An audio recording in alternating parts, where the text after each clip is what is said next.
Hello, my name is Maureen Welch with Navigating Disability Colorado, and today I'm here with Evan Gallena, and he is a school psychologist who does non-attorney advocacy work and many other things, and we're going to learn about his services and also answer some commonly asked questions from family members like yourself. So I think that you brought up a really important distinction, is that in the educational world we have a separate hierarchy of rules, regulations, definitions. And then when we go into the Medicaid world, It's different. So, for example, you can have a medical diagnosis of autism. That doesn't necessarily mean you qualify for school services because they have different parameters to determine what services you get. I'm curious if you could tell us a little bit more about the Medicaid services that I've been referring a lot of our families at Navigating Disability Colorado to you. Can you give us a distinction between an academic, or what I call a traditional IQ, and a functional or adaptive IQ? What's the difference between those two? Because I think that's a real confusion in our community. Really, when you're looking at an intellectual disability, there's two big components that you're looking at. There's a cognitive component, and I think that's when you're referencing this full-scale IQ. I call it book smart. That's right. And there's all kinds of research out there about concerns with cognitive testing, but it is the best thing that we've come up with at this point to get a snapshot in that moment of time of a student or a learner's abilities that kind of break into these areas of processing or ways of thinking and working with information.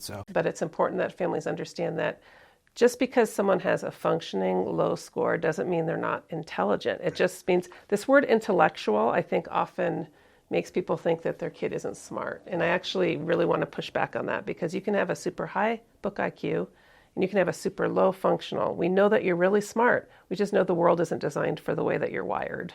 That's sort of how I look at it. So I send a lot of families to Evan for adaptive scores. And why we do that is because in our course, we have to provide to both the case management agency and the state of Colorado proof of an intellectual disability. Or if the test proves that they are not eligible under an intellectual disability, then they can look at the other waivers.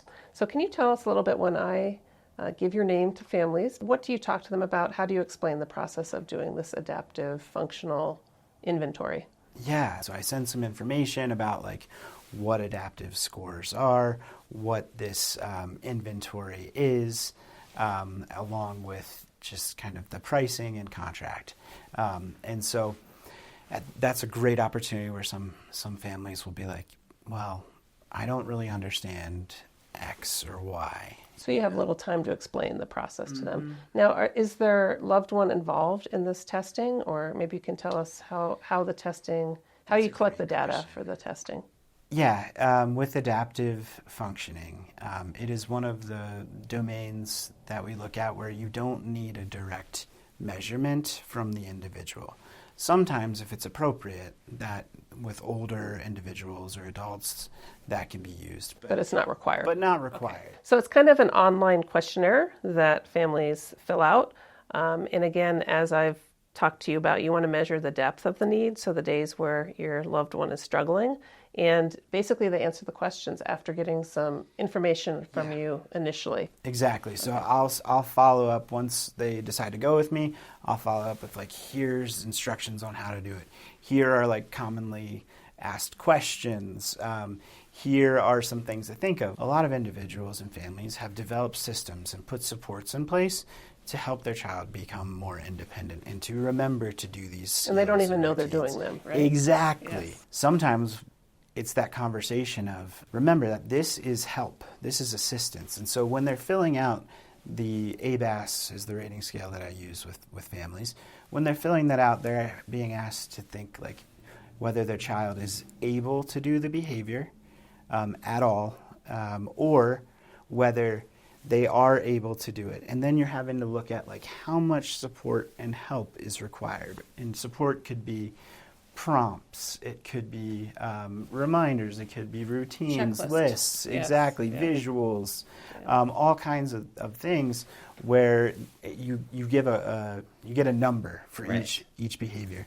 And you go through all different kinds of categories, whether it's about communication, whether it's about functional academics, whether it's about being able to navigate the community, being safe at home, being able to self-direct, so use free time in a productive way, social skills, all kinds of stuff. The thing about the scale is that it's normed based on the child's age. We wouldn't expect a 3-year-old to drive themselves to work, right? So there's going to be naturally questions that come up where it's like that doesn't make sense for my child. I'll look at the rating scale before I score it and submit it, just to see all right, are there any red flags that are standing out to me? That perhaps the family didn't understand exactly the intent of the questions. Yeah, exactly. So just kind of talking through, giving them an opportunity to call me and we'll talk through any questions they have. Right. And then I score it, and then I'll I always follow up with So as we know, some of the Medicaid waivers require an intellectual disability. So that's what we're talking about in this letter that Evan would generate after getting that score. There are other waivers that do not require an intellectual disability. So even if your score is over 70 after doing that, there are a lot of other opportunities to pursue waivers. So I don't want you to get discouraged, but this is a way to capture that support need that they have. That's a really good point. Yeah. Yep. And like you said, we're looking for standard scores of 70 and below would be indicative of an intellectual disability. And it's not uncommon to have an IQ of 130 academic. Remember that window into the brain? And then when you go out in the real world, you're a 50. I see that commonly. So that doesn't mean your loved one isn't smart. It just means that the world isn't designed for the way that they are wired. I wanted to wrap up with a little bit just to explain the services that Evan offers and works a lot with our Navigating Disability Colorado families. So we often have you do the adaptive functioning tests and then issue a one-page letter. Yep. And you mentioned that you also have some relationships with the case management agencies. What sort of services do you have available to parents through funding sources at the case management agency?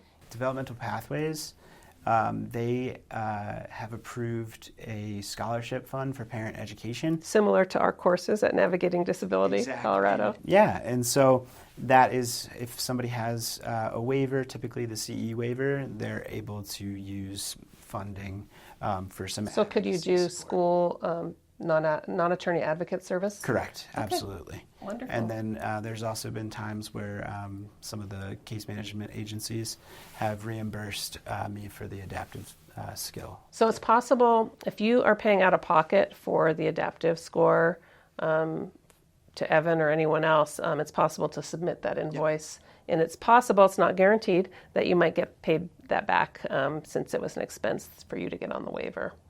Yeah, wonderful. Well, thank you so much for coming out today. And I hope that our families enjoyed getting to know you a little bit through this video. It's been a pleasure. All right, so much for thank you. me. Take care. Yeah. Good luck, everybody.